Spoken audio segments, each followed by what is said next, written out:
Sekarang kita lagi ada di Tugu Jogja. Kali ini kelompok kita akan melakukan survala di area kawasan Tugu dan sekitarnya. Survalanya ini mengenai bangunan-bangunan yang dikonservasi beserta kawasan cagar budaya. Pantengin terus ya. Sekarang kita sudah berada di kawasan Tugu, Kota Yogyakarta. Kawasan Tugu Yogyakarta ini itu memiliki sejarah yang penting bagi perkembangan kota Jogja itu sendiri. Nah, di belakang saya itu terdapat Tugu Jogja yang dibangun pada tahun 1755 oleh Sultan Hamengkubuwono I sebagai titik pusat dari Keraton Yogyakarta sekaligus sebagai simbol dari peran dan kekuasaan Sultan dalam mengatur wilayahnya. Kawasan Tugu Jogja sendiri itu sudah pernah mengalami proses revitalisasi.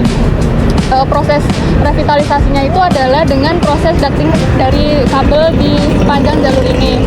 Nah, proses ducting kabel itu sendiri tujuannya untuk menampung kabel-kabel yang berseliweran di udara, termasuk kabel fiber optik dan kabel PLN. Untuk proses ducting kabelnya itu sepanjang 270 meter dari jembatan Gondolayu sampai persimpangan Tugu Jogja ini. Tujuan dari proses ducting kabel ini itu supaya kawasan sekitar Tugu itu bisa terlihat teratur, bersih, serta dapat memperbaiki image dan citra kota dari kota Jogja itu sendiri. Nah, berikutnya itu adalah syarat dari bangunan yang dikonservasi. Berdasarkan Undang-Undang Nomor 11 Tahun 2010 tentang Cagar Budaya, ada beberapa kategori yang ditetapkan sebagai bangunan konservasi, syarat sebagai bangunan konservasi itu sendiri. Yang pertama itu bangunannya harus berusia lebih dari 50 tahun. Yang kedua, memiliki nilai historis, arsitektural, atau budaya penting. Bangunannya itu harus memiliki nilai sejarah yang signifikan, baik itu terkait dengan peristiwa penting atau sejarah dari kota itu sendiri. Yang ketiga itu ada nilai arsitektur. Bangunannya itu memiliki ciri khas arsitektur yang unik dan representatif dari periode tertentu. Contohnya itu seperti bangunan pada arsitektur era kolonial. Yang keempat itu memiliki keaslian bentuk dan struktur ataupun material. Yang terakhir itu terdaftar oleh pemerintah pusat maupun daerah. Selanjutnya, saya akan membahas mengenai monumen Tugu yang telah dikonservasi oleh pemerintah. Nah, Tugu Yogyakarta ini adalah monumen yang bersejarah yang dibangun pada tahun 1755 oleh Sultan Hamengkubuwono yang ke-1. Nah, monumen ini sebagai simbol persatuan spiritual antara raja, rakyat, dan alam semesta. Monumen ini pun juga sempat mengalami kerusakan di tahun 1867. Dan pada akhirnya Tugu ini sempat direnovasi oleh pemerintah kolonial dengan desain yang lebih sederhana yang tetap bertahan hingga saat ini, seperti ini. Nah, sebagai salah satu ikon budaya yang di Jogja, Tugu ini dipertahankan melalui metode konservasi tradisional seperti perawatan rutin struktur dan penggunaan material yang sesuai dengan desain aslinya. Dengan usianya yang hampir lebih dari 250 tahun, Tugu Yogyakarta tidak hanya menjadi penanda sejarah kota, tetapi juga simbol identitas budaya yang terus dijaga. Kantor Harian Kedaulatan Rakyat dibangun pada tanggal 27 September 1945. Kantor ini didirikan dengan fungsi sebagai redaksi, percetakan, dan administrasi. Metode konservasi yang diberlakukan pada bangunan ini adalah sebagai restorasi, pemeliharaan material asli, dan juga sosialisasi nilai sejarah. Selanjutnya saya akan membahas mengenai The Phoenix Hotel Yogyakarta. Nah, The Phoenix Hotel Yogyakarta ini adalah bangunan bersejarah yang dibangun pada tahun 1918 sebagai rumah tinggal para pedagang Belanda yang pada akhirnya diubah menjadi hotel di tahun 1930 dengan nama Splendid Hotel. Nah, setelah masa kemerdekaan berakhir, hotel ini mengalami berbagai perubahan pengelolaan hingga pada akhirnya namanya berubah menjadi The Phoenix Hotel yang saat ini kita kenal. Dengan menggabungkan gaya kolonial Belanda dengan elemen tradisional Jawa, ini dapat mempertahankan keaslian desainnya melalui metode konservasi. Nah, seperti pelestarian elemen arsitektur, penggunaan material yang tradisional, dan perawatan detail interior yang otentik. Nah, usia bangunan ini sudah lebih dari 100 tahun dan nilai sejarah serta arsitekturnya menjadikan salah satu warisan budaya yang penting di Yogyakarta. Jadi sekarang kita sedang berada di TK dan SD BPO PKRI. Tepatnya berada di Jalan Jenderal Sudirman nomor 24, Kelurahan Cokro Diningratan, Kecamatan Jetis, Kota Yogyakarta. Bangunan ini berdiri pada tahun 1901. Bangunan ini menggunakan desain Indis dengan jendela-jendela yang tinggi, pintu dan dinding-dinding tinggi juga. Lalu SD dan TK BPO PKRI ini dulunya adalah sekolah anak-anak Belanda yang bernama Europes Laat School, yaitu sekolah yang dibangun untuk anak-anak Belanda. Sekolah ini beroperasi pada tahun 1917, tepatnya pada 1 Juli 1917 sampai 31 Maret 1942. Lalu sekolah ini diadopsi oleh BPO PKRI dan sekarang menjadi TK dan SD BPO PKRI yang didirikan pada tahun 1950 atau tepatnya di tanggal 11 Juni 1950. Bangunan ini menggunakan metode konservasi, preventif, restorasi, dan rehabilitasi. Jadi bangunan ini merupakan dulunya adalah sekolah dan tetap dijadikan sekolah dengan sedikit pembaharuan. Selanjutnya di belakang saya ini ada gedung Museum Sandi yang merupakan gedung yang dulunya merupakan bangunan pos besar Yogyakarta yang memiliki nilai sejarah yang penting.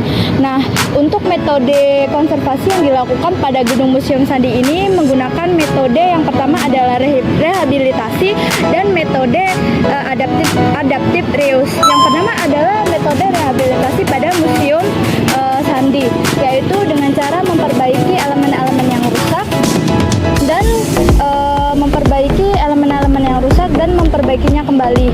Contoh dari rehabilitasi dari Museum Sandi ini adalah perbaikan lantai, atap, serta dinding tanpa menghilangkan elemen aslinya maupun ciri khas sebelumnya. Selanjutnya yaitu adaptive reuse, yaitu perubahan fungsi pada bangunan Museum Sandi di mana dulu berfungsi sebagai bangunan pos besar Yogyakarta, namun sekarang berubah menjadi bangunan museum.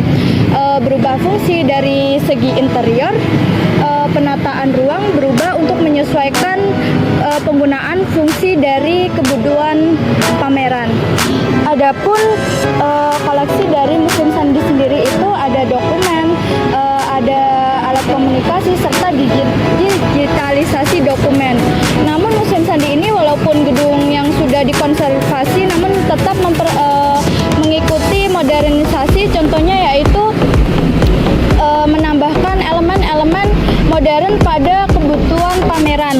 Contohnya yaitu adalah display interaktif serta museum yang inovatif secara modern. Walaupun Museum Sandi merupakan bangunan yang dikonservasi, namun Museum Sandi tetap mengikuti perkembangan zaman seperti modernisasi, yaitu digitalisasi dokumen serta tetap mempertahankan dokumen Sandi serta mesin Sandi serta alat komunikasi yang dulunya ada. Dan Museum Sandi sendiri juga berkolaborasi dengan Badan Siber dan Sandi Negara yaitu BSN serta ahli konservasi untuk melakukan konservasi pada bangunan.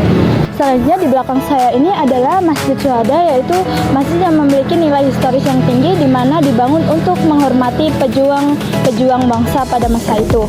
Nah, untuk Masjid Syuhada ini memiliki gaya arsitektur kombinasi tradisional serta modern. Nah, untuk metode konservasi yang digunakan pada Masjid Syuhada ini ada dua metode. Yang pertama adalah metode restorasi serta metode rehabilitasi. Nah, selanjutnya untuk metode restorasi pada Masjid Syuhada ini adalah dengan memperbaiki elemen-elemen tanpa merubah sebelumnya dan mengembalikan untuk fungsi semulanya.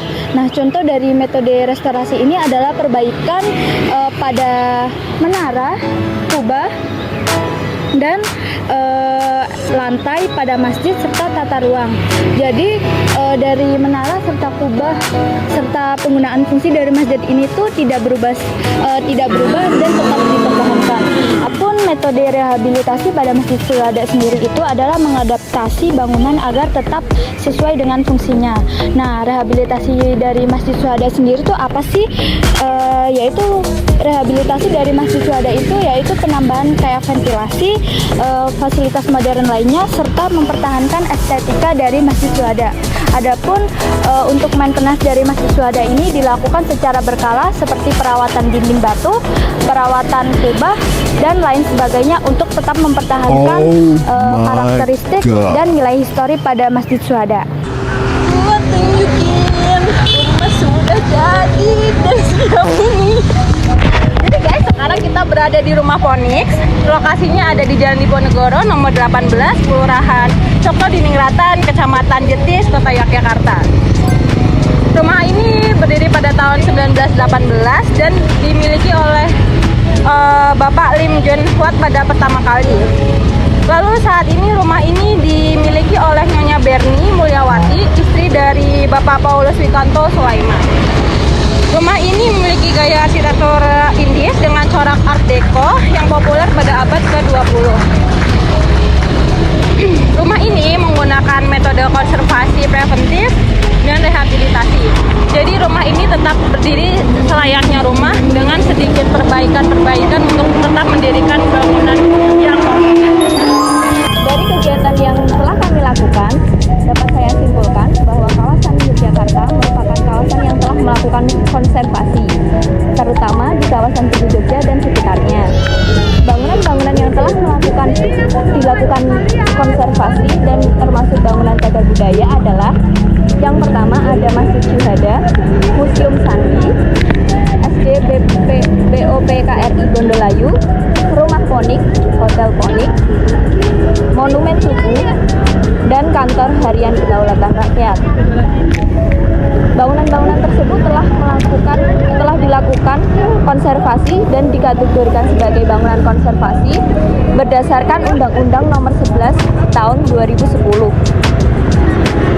Yang pertama adalah bangunan lebih dari 50 tahun, memiliki nilai arsitektur, memiliki keaslian bentuk material dan struktur, dan terdaftar di pemerintahan pusat.